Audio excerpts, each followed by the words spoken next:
Les quiero invitar a que abra su Biblia ya en la segunda carta a Timoteo, segunda carta a Timoteo capítulo 3. Segunda a Timoteo capítulo 3. Amén. Y vamos a leer hoy, precisamente hoy estamos celebrando el mes de la Biblia, el mes de la Biblia. Quiero que entiendan, amados hermanos, ustedes como cristianos, como creyentes, no celebramos el mes del Halloween. No celebramos el mes del Halloween.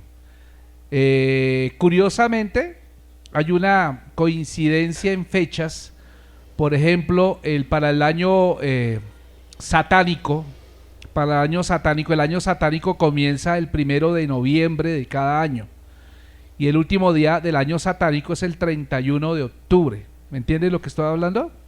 De los brujos, los hechiceros, todos los que hacen agoreros, hay movimiento muy fuerte en este tiempo porque es la última semana del año satánico. ¿Qué hacen en la última semana del año satánico?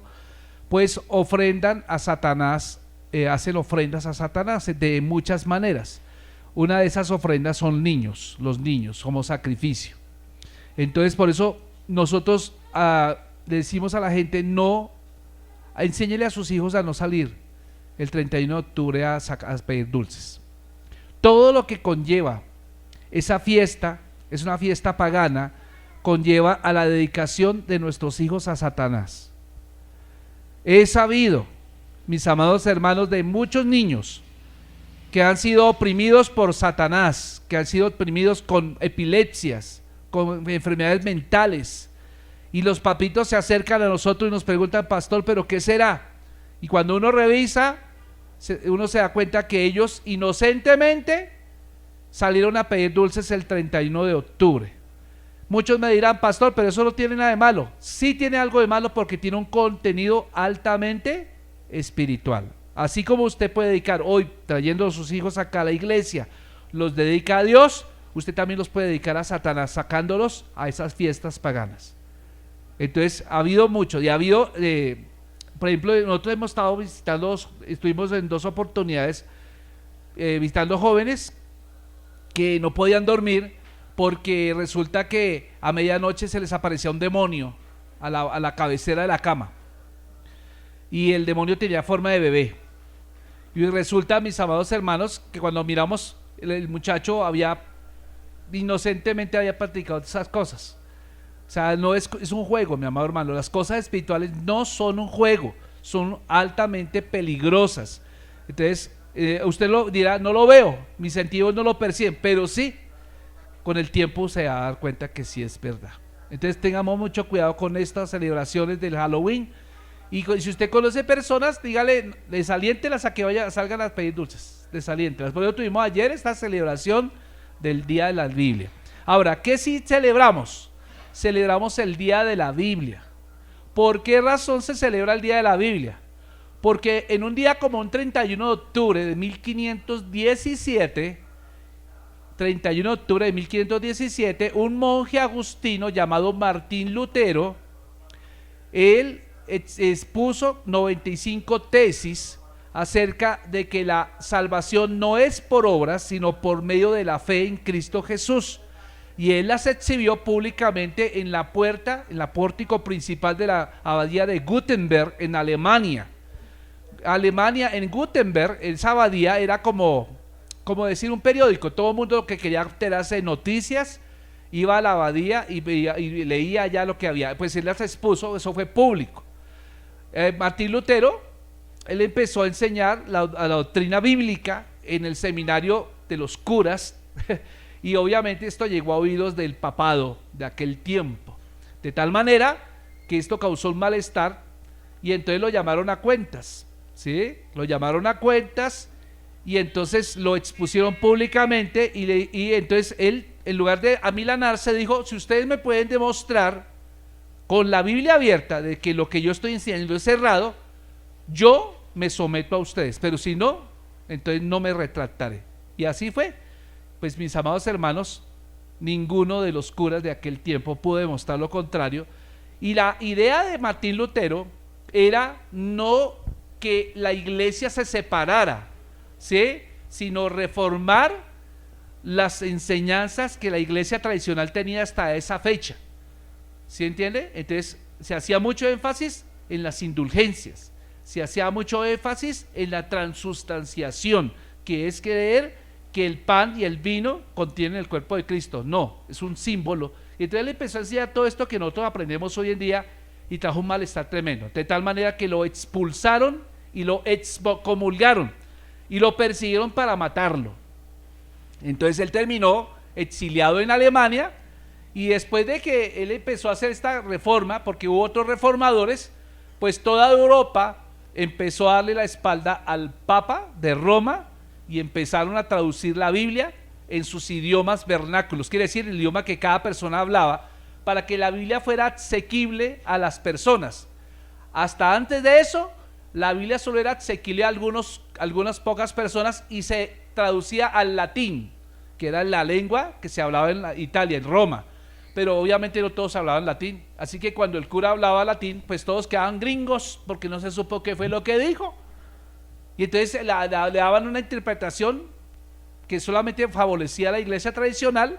Pero después de que la gente empezó a tener contacto con la palabra, pues déjeme decirle que la palabra empezó a traer avivamiento, número uno, empezó a traer cambios sociales, y pues Europa, lo que es hoy en día, que es una de las potencias mundiales, se lo debe precisamente a que en su época la gente volteó su corazón hacia la Biblia, no como conocimiento, sino como una práctica que transformó vidas. ¿Me entiende?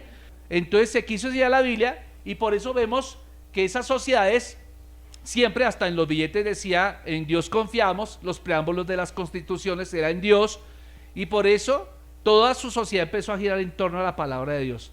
De ahí viene la prosperidad que tienen hoy en día. Lamentablemente hoy, con las nuevas generaciones, se olvidaron, y entonces voltearon el corazón contra Dios, cambiaron las constituciones, ahora se declaran no países de Dios, sino países laicos, que pueden creer lo que quieran. Y hermano, pues hoy tenemos una involución en los valores de la sociedad. ¿Qué es lo que estamos viendo hoy en día?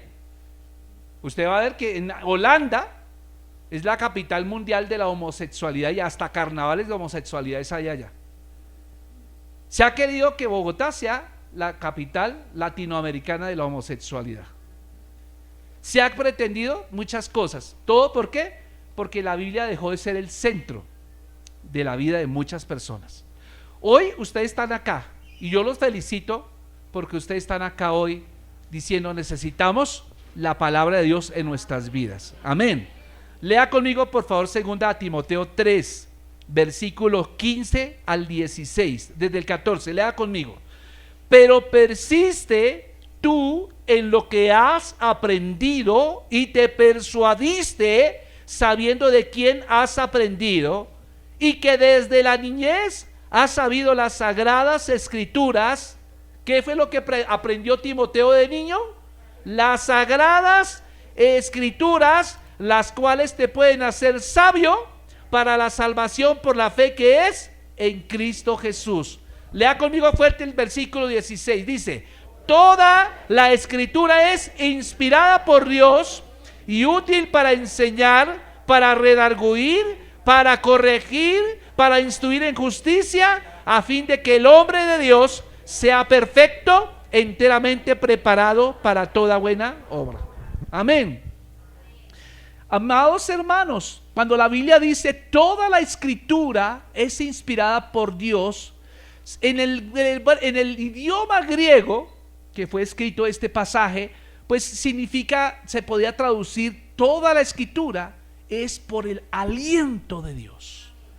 ¿Qué significa? Toda la escritura fue soplada por Dios, lo cual significa que si fue soplada por Dios, la Biblia significa que la Biblia es la palabra de Dios y es infalible.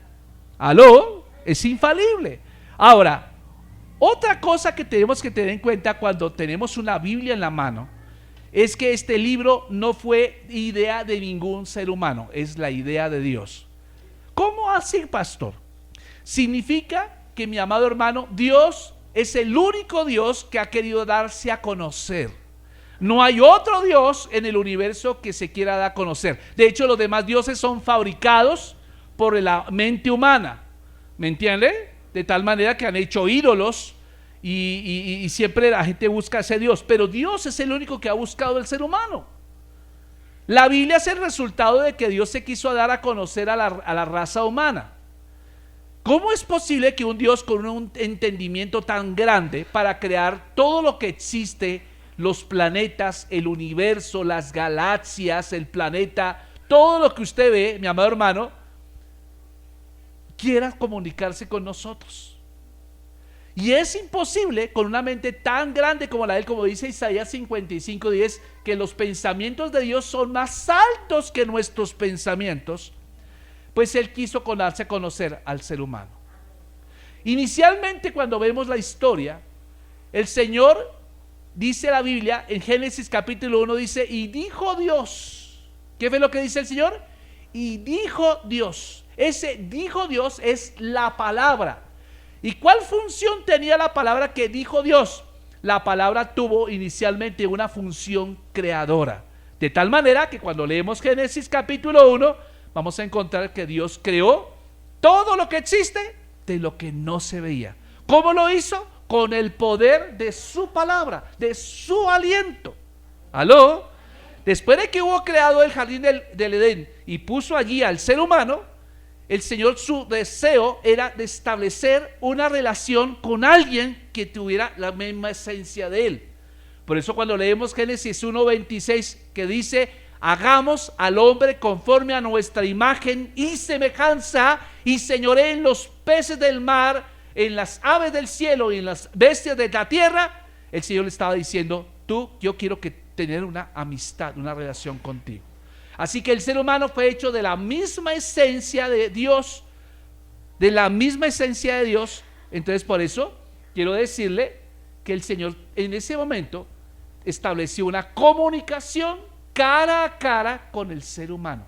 O sea, el ser humano podía ver físicamente a Dios porque no había nada que lo impidiera. Amén. Pero después de que el ser humano peca en el huerto de Edén, usted le verá Génesis capítulo 3, que el hombre decide voluntariamente traicionar a Dios. ¿Qué hizo Satanás? Satanás lo único que hizo fue engañarlo, ¿cierto? Tratar de convencerlo, y lo convenció. Dijo, con que Dios no quiere que comas de este fruto. No, es que no podemos comer de este fruto, no podemos tocarlo, de ningún fruto. Dijo, pero sabe Dios que algún día, que el día que tú comas de este fruto, serás semejante a Dios, conocedor del bien y del mal. Pero si ya era semejante a Dios, entonces el hombre, ¿qué hizo? Se dejó engañar, se dejó creer, se dejó se dejó creer que su identidad no era la misma de la esencia de Dios. Entonces, al comer de ese fruto, el hombre empezó a tener conocimiento del bien y del mal. Hasta ese momento, el conocimiento que tenía el hombre era un conocimiento absoluto de la voluntad de Dios. O sea, ¿cuántos saben que la Biblia es una verdad absoluta? No tiene, o sea, todo el problema que tenemos hoy en día en la sociedad gira en torno al bien y el mal. Ese fue el fruto del árbol que estaba en medio del huerto de Edén, del cual dijo Dios, no comerás de él, porque ciertamente que comas de él, morirás. ¿Qué significa la palabra morir? Morir no significa cesar de vivir, morir significa separado de Dios. Separado de Dios. Y entonces vemos que efectivamente Adán y Eva murieron, aunque no físicamente. Ellos murieron porque quedaron separados de Dios. ¿Entienden lo que estoy diciendo? Entonces, ¿qué pasa? Dios no quiere que ninguno se pierda. Entonces él empezó a dar una palabra oral. Diga conmigo, palabra oral. Entonces él empezó a hablar a través de los profetas. Empezó a hablar empezó a generar un hombre que a través del cual pudiera mandar el Mesías. Porque después de Adán, usted recordará que vino Noé, la maldad empezó a aumentarse, antes de eso Sodoma y Gomorra, prácticamente la población mundial desapareció excepto 8 personas, y con esas 8 personas volvió a poblarse la tierra, y el mandato fue igual. Génesis capítulo 6 dice: id y llenad la tierra. Ese era el mismo mandato que le dio, pero pero Noé y su familia no lo hicieron. Su generación se quedó centrada en Babilonia, en Babel. Quisieron construir una torre tan alta que llegase hasta el mismo cielo, o sea, su orgullo, soberbia, y el Señor desde ese momento confundió el idioma. Ahí surgieron los idiomas y surgieron las naciones. Les tocó regarse por toda la tierra hasta como conocemos hoy. ¿Sí ve que hoy gente que habla diferentes lenguas? Y surgió en la torre de Babel. Babel significa confusión. Después de que pasa esto, mis amados hermanos, el Señor decide dejar de hablarle a la humanidad y toma la decisión de escoger un hombre a través del cual pudiera ser una nación. ¿Entiende? Porque a través de esa nación iba a venir el Salvador de la humanidad. Y ese hombre tenía por nombre Abraham. Y Abrahamcito, usted sabe que cuando Dios elige a alguien, no lo escoge por sus capacidades, sino al contrario, lo coge porque no tiene capacidades. Y Abraham pues no tenía capacidades, tenía plata, pero no era por plata que iba a venir la simiente, era que era viejito, tenía nada más ni nada menos que 75 años cuando Dios le habló. Sara, su esposa, tenía 65 años, y para esa edad ya ella ya no estaba en el periodo, de tal manera que ya no tenía posibilidades de tener un hijo, naturalmente hablando. Para la cultura semita, el no tener hijos equivalía a maldición. El tener muchos hijos equivale a bendición. Por eso el Salmo 127. Amén. Entonces, ¿qué pasó? El Señor le dijo a Abraham: voy a darte una nación, haré de ti una gran nación. Él no le permitió un hijo, él le prometió nación. El hijo iba a ser el medio por el cual iba a venir la nación. Pero para ser nación se necesitan varias cosas. Número 1, se necesita una identidad. Número 2, se necesita un terreno. ¿Sí o no? Y es así que Abraham le dice: vete de tu tierra y de tu parentela. Génesis capítulo 12, versículo 3. Vete de tu tierra y de tu parentela a la tierra que te mostraré, y haré de ti una ¿qué? Nación grande. ¿Y qué más dice ahí? Los que te bendigan, yo bendeciré, y a los que te maldigan, yo maldeciré. Wow. Pues hermanos queridos, Abraham obedeció al llamado de Dios, dejó su tierra, dejó su parentela y se fue a Aram, y luego posteriormente a Canaán.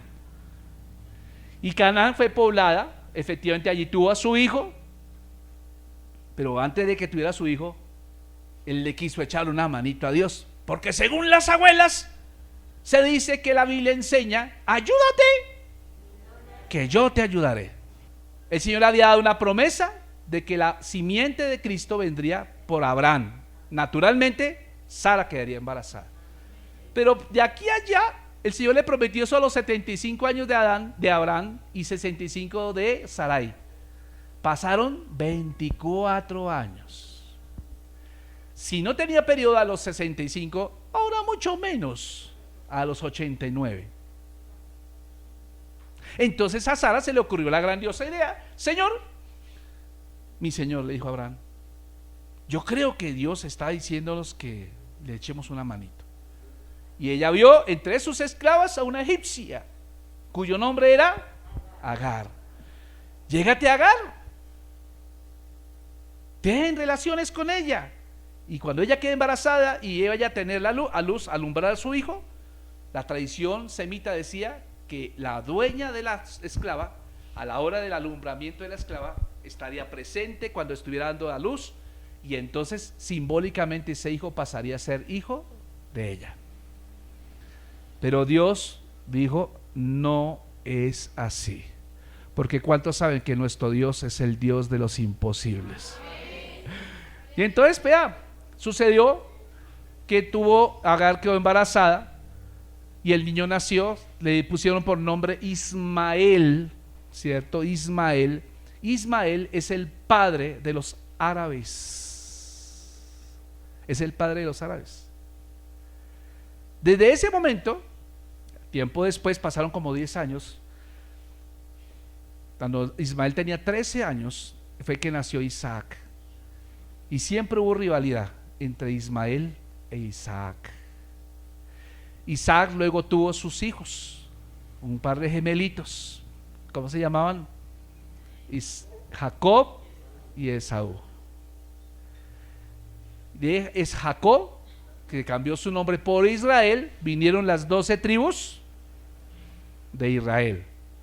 Las 12 tribus de Israel que poblaron finalmente la tierra de Canaán. Pero Ismael también estaba ahí. Ismael es el padre de los palestinos, que en ese tiempo no se llamaban palestinos, se llamaban filisteos. Y usted recordará que la Biblia nos enseña que siempre Israel ha tenido problema con los filisteos. O si no, pregúntele a Sansón, ¿con quién se casó? Qué yayita, ¿no? O si no, pregúntele a David, ¿quién fue el que al tornillo de él siempre? O Saúl. Los filisteos. Los israelitas, el Señor les dijo, ustedes poseerán esta tierra. Pero los israelitas siempre la tendencia era a ser idólatras. Así que el Señor habló a través de profetas.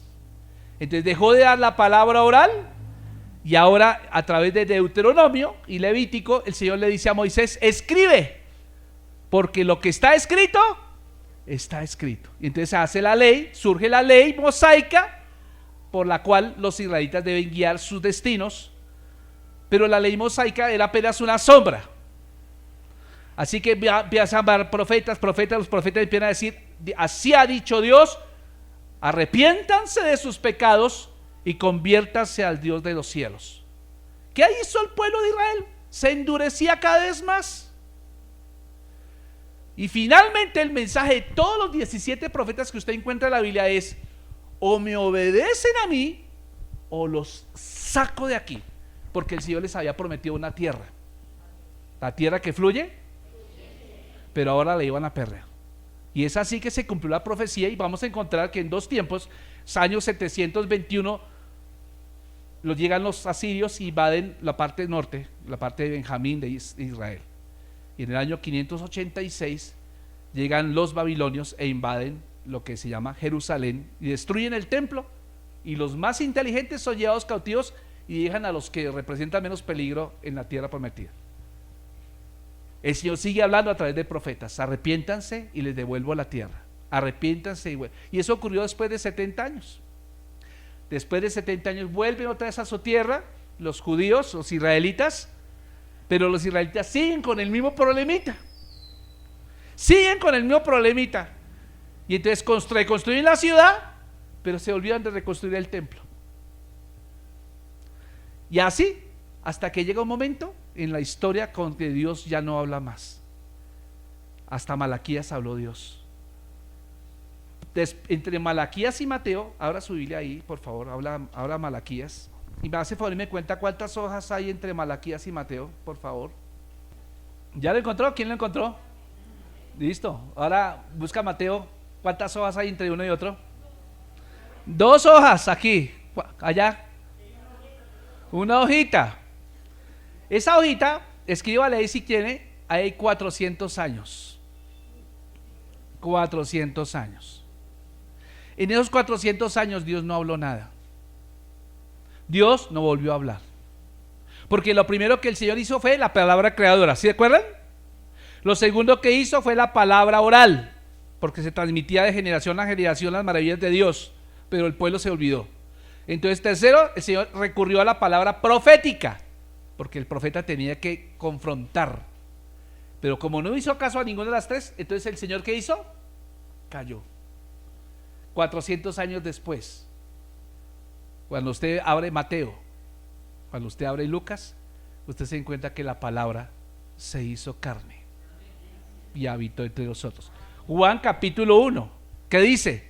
En el principio era el verbo, y el verbo era con Dios, y el verbo era Dios. ¿Y qué pasó? Y el verbo vino a habitar dentro de nosotros. O sea, la palabra verbo es la palabra logos, que significa la palabra. La palabra se hizo ser humano y habitó entre nosotros. Por ejemplo, cuando usted abre su Biblia en Juan, por favor, 5:39, Juan 5:39 dice la escritura, note usted, escudriñad las escrituras porque a vosotros os parece que en ella tenéis vida eterna y ellas son las que dan testimonio de mí. ¿Quién está hablando ahí? ¿De quién está hablando las escrituras?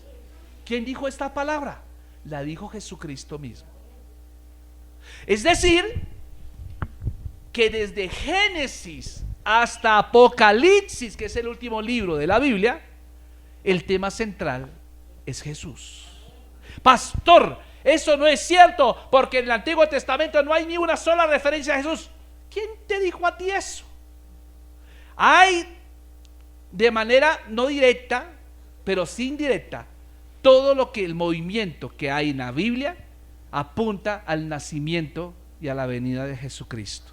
Los profetas como Isaías apuntaron a que Jesús habría de nacer en Belén, ¿cierto? Miqueas capítulo 5 versículo 1.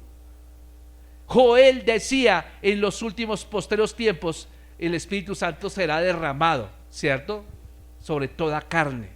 Y eso ocurrió en Hechos capítulo 2. Vamos a mirar que hay profecías como Ezequiel que están apuntando hacia la segunda venida de Cristo. Vemos, mis amados hermanos, que en general todo lo que el Señor hizo, aún elegir a David como rey, porque en la línea de David vendría el Mesías. Él se preocupó porque de esa línea genealógica viniera el Mesías. De hecho, el Mesías nació en la misma población donde nació David. Hermanos queridos, ¿por qué yo digo todo esto? La palabra se hizo carne y habitó entre nosotros. Usted no tiene una Biblia ahí solamente para entretenerse. No es para tenerla abierta en el Salmo 91, como he visto en algunas casas, no de ustedes, pero que está amarillada esa hoja ahí. Le ha caído polvo, le ha caído hasta de todo, y uno voltea la página y las demás están blanquitas. ¿Y por qué está amarilla? Porque la gente ha tomado como amuleto eso. La Biblia no es para estar en el papel. La Biblia es para ponerla en práctica, es para pasarla al corazón. ¿O usted se imagina en Mateo capítulo 4 y Lucas capítulo 4 cuando Jesús fue llevado al desierto por el Espíritu para ser tentado por Satanás? Que Jesús, cuando el diablo le dijo, si eres hijo de Dios, di a estas piedras que se convierten en pan, Jesús hubiera dicho por un momento, Señor Satanás, permítame un segundo, voy a ir a buscar a mi pastor para ver qué me dice, para responderle a usted. Permíteme, voy a buscar en mi Biblia. No, inmediatamente la Biblia nos muestra que Jesús le respondió, escrito está. Es decir, la palabra pasó de acá, acá y acá. ¿Aló? ¿Está conmigo? Es la Biblia. Por eso, mi amado hermano, la mayor de las preguntas que el mundo contemporáneo se hace es, ¿la Biblia es realmente la palabra de Dios? Y yo respondo, si no lo fuera, pues estamos perdiendo el tiempo, mis amados hermanos. Pero yo he visto milagros. Las profecías se han ido cumpliendo literalmente, mis amados hermanos. Revise la Biblia. Todo lo que en la Biblia se ha ido cumpliendo literalmente. Y falta mucho por cumplirse. El Señor Jesús, el mismo profeta, porque Jesús era profeta. ¿Cuántos saben que Jesús era profeta? Él profetizó en Mateo 24 de las señales de los últimos tiempos. Compare Mateo 24 con la situación actual, si no es lo mismo. Mateo 24 dice, en los últimos tiempos oiréis de guerras y rumores de guerras. No, eso alguien me dirá, pastor, pero toda la vida ha habido guerras. Sí, pero Daniel también aseveró en Daniel capítulo 12 que en los últimos tiempos la ciencia aumentaría. Daniel 12:10. En los últimos tiempos, ¿qué ha pasado en los últimos 50 años? ¿No la ciencia ha aumentado, hermanos? O sea, todo lo que está en la Biblia se ha cumplido. Usted puede estar seguro que lo que el Señor dijo, lo cumple. El Señor mismo dijo, cielo y tierra pasará, mas mi palabra no pasará. Entonces, algo interesante de todo lo que acabo de hablar es que la Biblia es un conglomerado de la historia de la humanidad en un lapso de 1600 años, o sea, 16 siglos están aquí relatados, o más, yo diría más. O sea, 1600 años fue el tiempo que duró en el recopilarse lo que está acá. Pero esto habla de mucho más tiempo, porque en el tiempo de Moisés no existían Biblias, en el tiempo de Job, pero entonces la tradición oral decidieron pues ponerla en papel, ¿cierto? 40 escritores más o menos de todos los tiempos, de todas las nacionales y de todas las profesiones participaron en la redacción, no en la redacción porque ellos, el Espíritu Santo les dijo, escribe tal cosa, y ni siquiera sabían qué es lo que escribían. Ni siquiera muchos de ellos se conocieron unos a otros, ni leyeron los escritos del uno al otro. Es curioso eso, porque no había internet, mi amado hermano, como hoy en día. Pero algo interesante y el milagro que yo quiero compartirles a ustedes es, con todas estas cosas, la Biblia habla la misma cosa. Tiene una unidad, mi amado hermano, un tema central, y el tema central es la salvación de la raza humana. Gloria al Señor. O sea, si usted compara la Biblia con otra literatura que usted encuentre hoy en el mercado, por ejemplo, libros de gran venta, ningún libro de mayor venta en el mundo compara las ventas que ha tenido la Biblia. La Biblia es el libro más traducido a más idiomas. De hecho, fue el primer libro impreso con la imprenta de Gutenberg. Es el libro que ha cambiado vidas, mi amado hermano.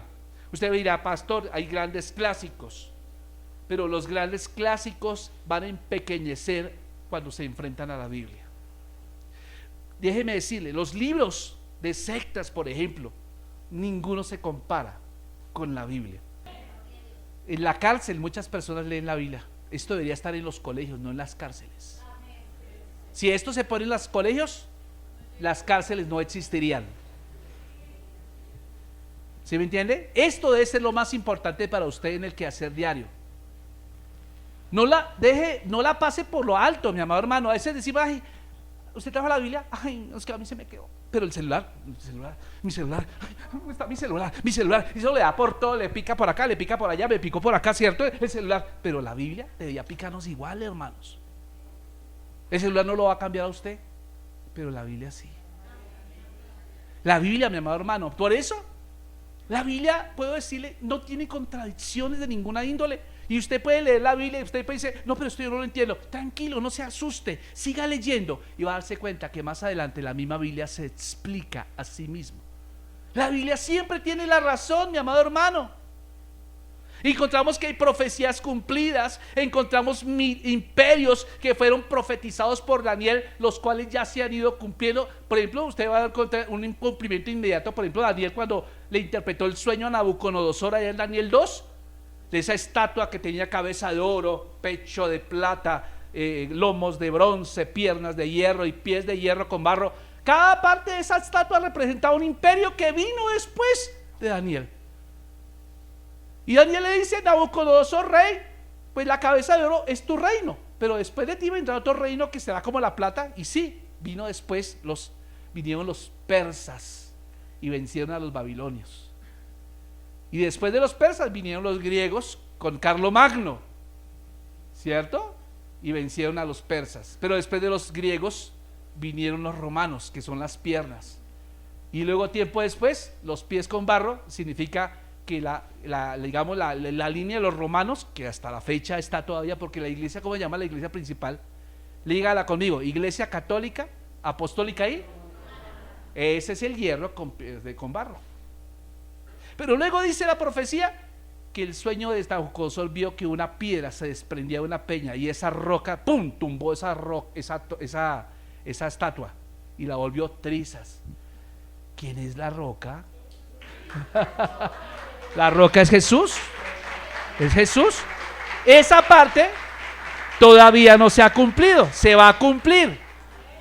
O sea, se ha cumplido toda esta parte, pero esa roca se va a desprender. ¿Cuándo se cumple? En el milenio, porque Cristo viene a reinar con nosotros en el reino milenio. O sea, ¿qué quiere decir? Que si alguno de ustedes se va a morir esta semana, téngalo por seguro que se va para el cielo. Y si Jesús viene esta semana, pues todos nos vamos para el cielo. Los que creen en Cristo, no los chocolates, no los merengones, los que realmente se arrepintieron delante del Señor, se van al cielo. Estaremos allá 7 años y medio en las bodas con el Cordero. Estaremos allá en el tribunal de Cristo rindiendo cuentas y luego vendremos a salvar a Israel. Porque está escrito que todos los enemigos de Israel lo van a acechar y lo van a tratar de sitiar. O sea, todo lo que está pasando en Israel, eso ya está profetizado. ¿Quién va a vencer a los enemigos de Israel? Nosotros vamos a venir con Jesús y Jesús va a decir la palabra y todas esas naciones que son enemigas de Israel van a quedar destruidas. E Israel y nosotros, la iglesia, vamos a reinar por 1000 años. ¿Esas son profecías? Las profecías de Isaías, por ejemplo 7:14, hablando de Emanuel, ¿cierto? El lugar de nacimiento, Miqueas 5:2, del rechazo que iba a tener Jesús en Isaías 53, ¿cierto? Ahí está hablando de la cruz del Calvario. Los Salmos 22, 23 y 24 hablan acerca de la cruz del Calvario. Se fue profetizado 1000 años antes de que se cumpliera. El regreso de los judíos a su tierra, Ezequiel 37. Las señales de los últimos días, Mateo capítulo 24. Es más, antes que la ciencia descubriera lo que ha descubierto hasta hoy, la Biblia ya lo decía. Por ejemplo, ríase, hermanos, aunque la Biblia no es un texto científico, ¿me hago entender? Pero no significa por tanto que no dé datos científicos. Por ejemplo, la creación del ser humano en Génesis 1:26 al 28 habla acerca de cómo fue la creación del ser humano. Los filósofos griegos dijeron: no, yo creo que usted tiene cara de mico, su papá debió haber sido un mono, su abuelo debe estar por allá en las ramas de los árboles. El Señor no dice que vengamos del mono, que su papá sea mono es otra cosa, pero nosotros no venimos del mono, venimos de Cristo, venimos del Señor. La ciencia hasta hace poco descubrió, por investigaciones de laboratorio, que la vida está en la sangre. Por ejemplo, cuando una persona se desangra, ¿qué pasa? Se muere rápido. Por eso cuando una persona está muy grave y tienen que hacerle transfusión de sangre, le están transfiriendo vida. Eso ya lo decía el Señor hace mucho tiempo en Levítico capítulo 17:11, que decía que en la sangre está la vida. Pero ríase, hasta hace unos siglos atrás la gente consideraba que la tierra era ¿qué? Plana. Pero lea la Biblia, hermano. 605 años antes de Cristo, el Señor ya decía que la tierra era redonda. Isaías 40:22, vaya conmigo a Isaías 40:22. Vea usted la Biblia, mi amado hermano. Dice la Biblia: el que está sentado sobre el círculo de la tierra, cuyos moradores son como langostas, él extiende los cielos como una cortina, los despliega como una tienda para morar. ¿Cómo dice que es la tierra? Circular. Así que el señor Galileo Galilei no descubrió nada del otro mundo. También la Biblia, mucho tiempo antes, casi 3000, hace 4000, 5000 años, dijo a través de Job 26:7 que la tierra estaba flotando en el espacio. Vaya conmigo a Job 26:7. ¿Qué dice Job 26:7? Dice: él extiende el norte sobre el vacío y cuelga la tierra sobre la nada. La ciencia vino a descubrir eso, que ya el Señor lo había dicho con anticipación. La Biblia sí anticipa muchas cosas que la ciencia ha descubierto hasta ahora. Entonces, fíjese, la Biblia enseña de que es precisa. El cielo y la tierra pasarán, pero sus palabras no pasarán. Mateo 24:35. También la Biblia dice que la palabra de ella no puede ser quebrantada. Juan 10:35. Si llamó dioses a aquellos a quienes vino la palabra de Dios, y la escritura no puede ser quebrantada. La Biblia no puede ser ¿qué? Quebrantada. O sea, todo lo que vemos en la Biblia simplemente son cumplimientos. Entonces vemos allá todo lo que sucedió, la creación, vemos allá la vida de Noé, cómo fue que el Señor enjuició a Noé y su generación. El Señor mismo dice que en los últimos tiempos serán como los tiempos de Noé. ¿Recuerda usted Mateo 24? ¿Y qué pasaba en los tiempos de Noé? No había tanta vaina, tanto pecado. Todas esas cosas. Sodoma y Gomorra, Jonás. Y entonces fíjese algo. Quiero decirle que la Biblia es práctica. No solamente contiene información, también es práctica. Por ejemplo, Hechos 16:31, ¿qué fue lo que le dijo Pablo al carcelero? Cree en el Señor Jesucristo y serás salvo tú y tu casa. Segunda a los Corintios 5:17 dice, de modo que si alguno está en Cristo, nueva criatura es, las cosas viejas pasaron y aquí todas son hechas nuevas. ¿Cuántos creen eso? Pero la Biblia enseña hoy que la Biblia tiene una función. Es útil para enseñar, es útil para redarguir, es útil para corregir, para instruir en justicia, a fin de que el hombre de Dios sea enteramente preparado para toda buena obra. Hermanos, yo por eso pues celebramos el día de la Biblia. No se deje confundir con el Halloween. Esto trae vida, amados hermanos.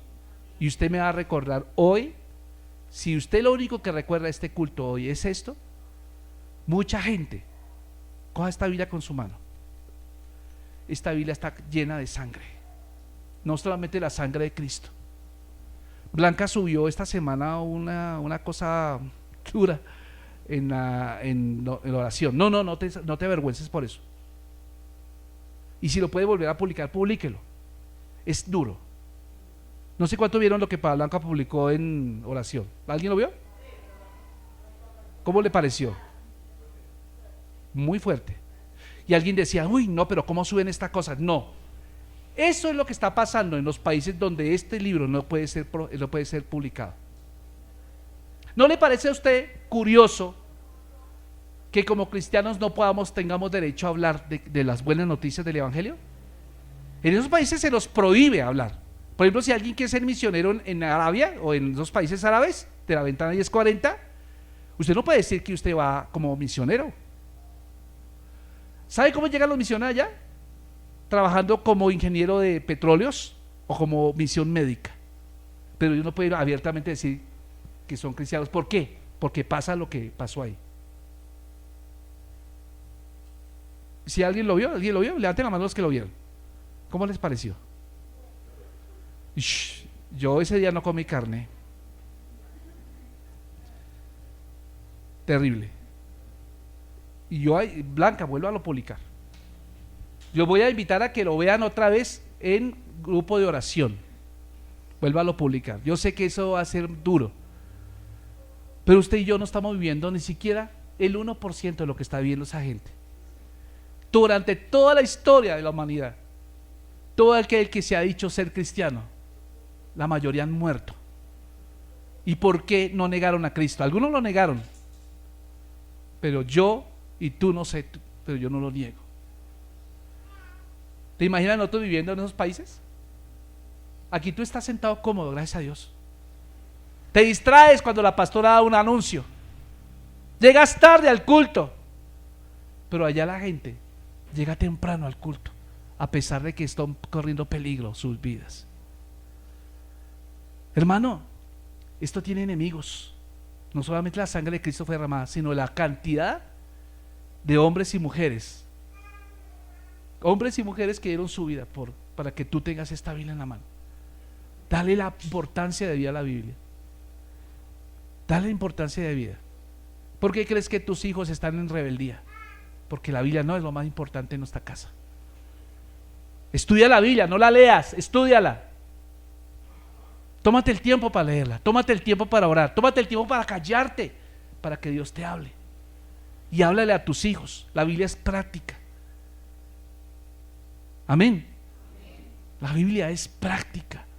Mis amados hermanos, este libro tiene vida. Y por eso el diablo está en contra de él. Y va a ponerle todas las trabas a usted para que no la lea. Le va a poner todas las trabas a usted y va a ponerle ocupaciones, que el partido, que Colombia, que la selección, que Millonarios clasificó, eso le va a poner de todo, que hay que ver el partido, que no, que mi tía llegó, que toca prepararle algo. No, si viene la tía, siéntese ahí, póngale una Biblia ahí en la mano, vamos a leer la Biblia. Vamos a sacar tiempo. Apague ese televisor, guarde ese celular allá. Dediquémosle tiempo para que Dios obre su milagro en la vida. ¿Cuántos quieren milagro en sus vidas? Solamente cuando usted toma esta palabra y la hace carne. Puestos de pie, vamos a orar.